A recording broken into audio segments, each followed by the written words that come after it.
Owner வண்டிக்கு 3000 ரூபாய்க்கு diesel அடிச்சிருக்கு. 3 மூதேவிகளுக்கு காலையில இருந்து 300 ரூபாய்க்கு சோறு போட்டுருக்கு. ஆனா காலையில இருந்து வண்டி அதே இடத்துல தான் நிக்குது ஓனர். மாப்பிள்ள ஜடைக்கு போல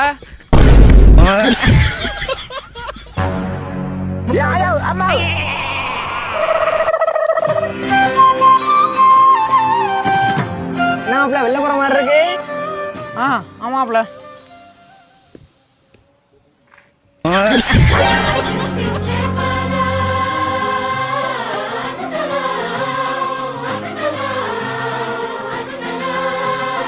என்ன பங்காளி சட்டை சொல்லிக்குது புதுசா? ஆமா பங்காளி.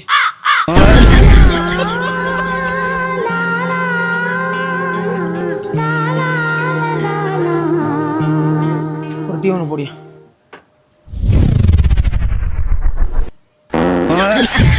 சோதனை தீரவில்லை சொல்லி அழ யாரும் இல்ல முன்ன பின்ன அழுத